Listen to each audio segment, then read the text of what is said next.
I actually don't believe that there are any political ambitions there, mostly because she's simply not well liked, right? And she's not a very good actress. I saw right through it from the very beginning when she was pretending she was going to stay in the royal family. I was the first commentator that said, this woman is going to make it back to Los Angeles. I just saw her coming. So she's not that shrewd. And unfortunately, right now, that sort of politicking is not finding a home in America. We don't want bad faith actors. We don't want a bunch of people that are going to opine about racism and sexism and misogyny. We want people that are being honest about the fact that we have a lot of issues in this country and we're not going to beat them by hating one another. And so she's not a perfect fit. Like I said, she caught a moment and there was very much a government incentive to cause so much division with BLM, but she's not going to run in politics. She's very happy where she is. Welcome back to Clout Therapy, where we break down the wildest stories from the internet. Today, we're diving into the ongoing drama surrounding Meghan Markle's public image. For years, Meghan has been under the microscope, constantly criticized for being more of a performer than a real person. But is it all just noise, or is there truth behind the accusations? From claims of inauthenticity to the constant media circus, this story has layers: celebrity, controversy, and maybe even a little desperation for relevance. Let's break down the full story. Who Meghan is, why critics like Candace Owens have such strong opinions, and whether Meghan can ever escape the cycle of clout chasing. If you're into celebrity drama, hit that subscribe button and turn on notifications. This is Clout Therapy. Let's take a deeper dive into the concept of Meghan Markle's authenticity. Meghan has often positioned herself as someone who wants to break free from the curated image the media has painted of her. She said repeatedly that she wants to show the real, unfiltered version of herself. No makeup, no script, just raw emotion. One of the most notable moments of this was during her appearance on Jamie Kern-Lima's podcast, where she promised listeners a genuine experience, sharing her true self in a way that wasn't rehearsed or polished. Meghan spoke candidly about her struggles, her experiences with the royal family, and her own personal growth. She said she was going to be real and showcase her vulnerability. This promise of authenticity built up a lot of hype and expectation. The public was waiting for the raw, unvarnished truth, what it was really like to be Meghan Markle behind all the headlines and the controversies. And let's face it, the curiosity was intense. After all, Meghan had spent years in the spotlight, first as an actress, then as a member of the British royal family, and later as a media mogul.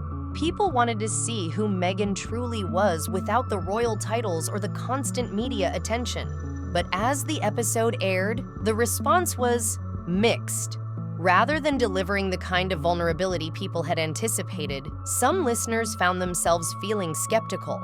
Instead of seeing an authentic Meghan Markle, they saw what many have come to expect: another carefully crafted, almost too perfect image. Her words were emotional, yes, but some found them rehearsed. The way she spoke about her struggles felt more like a polished monologue than a genuine outpouring of emotion. And that's where the gap between expectation and reality started to widen. For some, this was just another moment in Meghan's career where she seemed to be playing to the cameras, constructing a narrative that fit her desired public image. Critics, especially those like Candace Owens, jumped on this discrepancy, arguing that what Meghan presented wasn't authenticity at all. It was just another calculated performance aimed at garnering sympathy and staying relevant in the public eye. For Candace Owens, Meghan's real moment was nothing more than a well-executed PR move. Owens pointed out that Meghan's public persona has often been wrapped up in controversy and criticism. So this attempt to appear raw and vulnerable was, to her, nothing more than another performance to control the narrative. It was as if Meghan had learned from the best how to sell her life story, emotions and all, to stay at the center of the media cycle. Now, whether you agree with Owens or not, it's hard to ignore that Meghan has built a career around controlling the narrative. Her Netflix documentaries, podcasts, and public appearances all seem to follow a similar script, where her personal life and struggles are on full display. Some people admire her for speaking out, while others wonder if this constant transparency is more about maintaining her status as a cultural figure than about being truly genuine. This leads us to a bigger question. Is Meghan ever truly able to escape this cycle of performance? Now let's zoom in on one of the most controversial aspects of Meghan's podcast appearance, the emotional moment where she reads a letter to her children. This was one of those moments that felt like it could have been ripped straight out of a movie. Meghan spoke with raw emotion, discussing the love she had for her children, her hopes for their future, and the immense responsibility she felt as a mother. But while some listeners were touched by her words, others couldn't help but feel suspicious. Critics immediately started questioning whether Meghan's tears were real. Some pointed out that, despite the emotional content of the letter, there was an absence of visible tears. Was Meghan genuinely moved by the words she was reading, or was she just putting on a show? This sparked a fierce debate about what constitutes genuine vulnerability in the public eye. The term crocodile tears quickly emerged on social media. For those unfamiliar, crocodile tears refers to someone pretending to cry for sympathy or attention, which critics began to accuse Meghan of doing. To some, it seemed like a calculated move to get the audience to feel for her, a way to gain empathy and connect with listeners by tapping into universal emotions, but without really opening up. Some people argued that Meghan was playing the role of the victim. Again, a pattern she had followed throughout her time in the public eye, especially since her departure from royal duties. Candace Owens, ever vocal in her criticism, was one of the first to accuse Meghan of faking vulnerability for personal gain. Owens has long maintained that Meghan is a master at manipulating the media and the public to stay relevant. For Owens, this moment was yet another example of Meghan using her emotions as a tool to draw attention and support. The suggestion was that Meghan wasn't truly vulnerable. Rather, she was performing vulnerability in a way that felt inauthentic, using emotional moments to her advantage. The issue for many is that vulnerability, when it's perceived as fake, loses its power. For Meghan, who is constantly under the public microscope, it becomes increasingly difficult to separate what's real from what's part of her carefully curated image. Every tear, every personal story is viewed through a lens of skepticism. And while it's understandable that someone in Meghan's position might want to control their narrative, it raises the question, how much of her personal life is really personal, and how much is a performance? It's worth considering that Meghan has been publicly open about her mental health struggles, her challenges within the royal family, and her life since stepping away from official royal duties. For some, these moments of emotional vulnerability are a much-needed change from the stiff, stoic image often associated with royalty. But for others, it feels like just another act in the ongoing performance of Meghan Markle, where her tears and emotions are carefully timed for maximum impact. So, is Meghan Markle faking her vulnerability? Some say yes, and others say no. But one thing's for sure, as long as Meghan stays in the public eye, she will continue to face the challenge of balancing authenticity with performance. Her critics will keep questioning her every move, while her supporters will continue to defend her right to share her story, in whatever way she chooses. In the end, Meghan's struggle with authenticity might not be about her ability to be real. It might be about how the public perceives her authenticity. And for Meghan, no matter how real she tries to be, the curtain always seems to rise on the next chapter of her performance. Meghan Markle has made a concerted effort to present herself as someone who is relatable to the everyday person. Since stepping back from royal duties, she's positioned herself as someone who works hard, faces challenges, and is committed to making a positive impact through her lifestyle brand and various public endeavors. She's often talked about her entrepreneurial ventures, from her podcast to her charitable work, aiming to show the world that she's just like any other ambitious person trying to carve out their own path.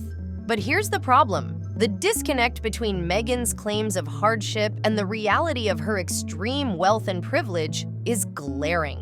Meghan's life, living in multi-million-dollar estates, enjoying lavish vacations, and having access to the best of everything, doesn't quite align with the image of the everyday struggling person she tries to project.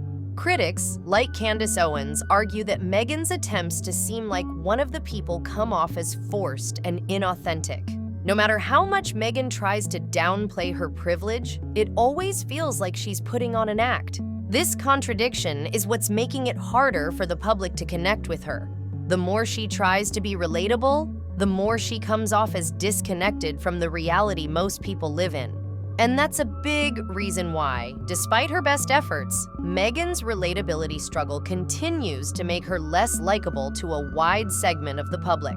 When Meghan Markle stepped away from royal duties, she made a bold transition from princess to entrepreneur, aiming to carve out a new identity as a lifestyle mogul, media personality, and philanthropist. She entered the world of business with grand ambitions, launching her podcast with Spotify, producing a Netflix series with her husband, Prince Harry, and establishing a lifestyle brand meant to empower women and families. Meghan's goal was clear: to prove that she could thrive independently, without the royal titles or constraints. However, many of her ventures have been met with disappointment.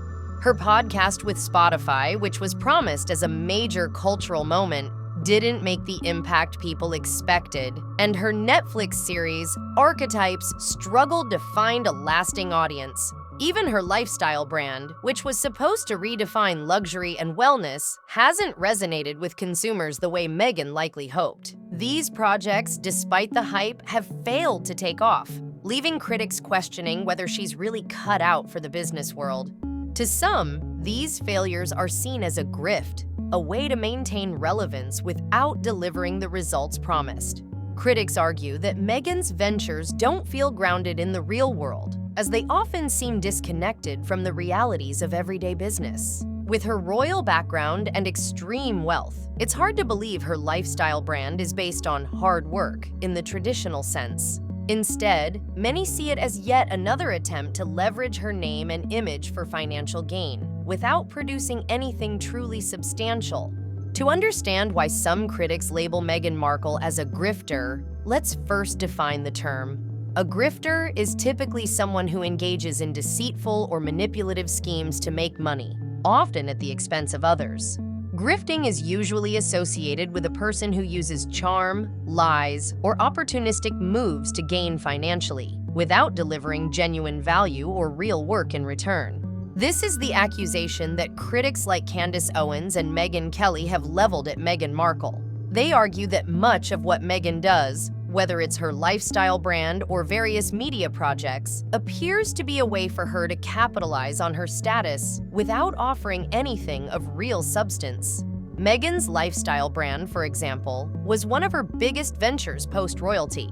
However, it has been plagued with issues. There were numerous reports of products being sold before they existed. And even more troubling, there have been unresolved customer refunds. People who purchased items through her brand were left waiting for months with no communication or answers. This has led many to accuse Meghan of using her image and royal connections to sell products and services that weren't fully realized or properly executed.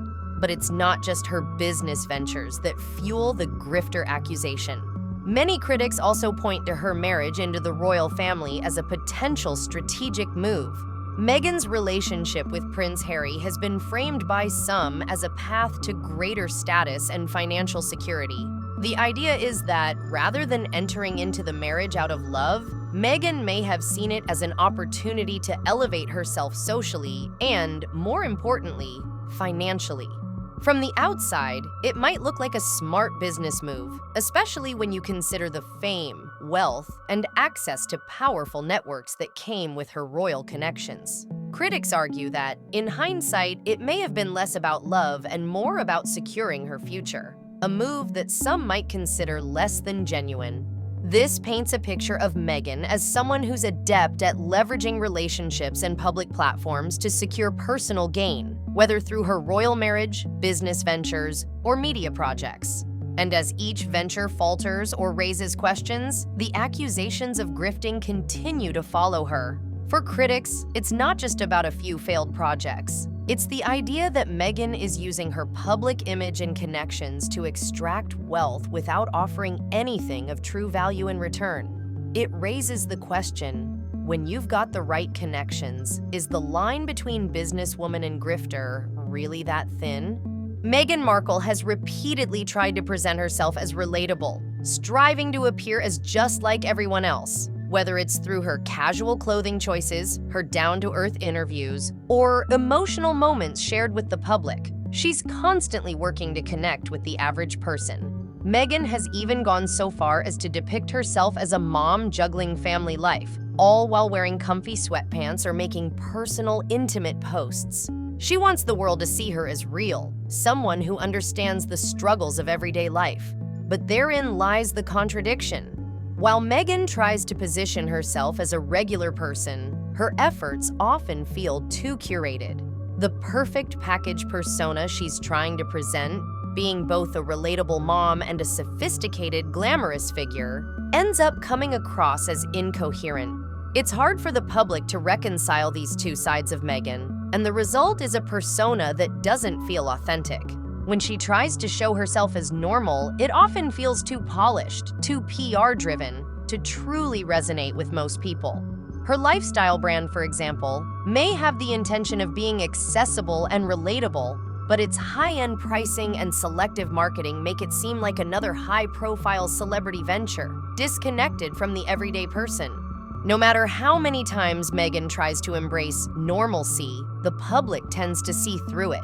The more polished she gets, the less genuine it feels. And that leaves her caught in a cycle where every effort to appear relatable only seems to further alienate her from the audience she's trying to reach.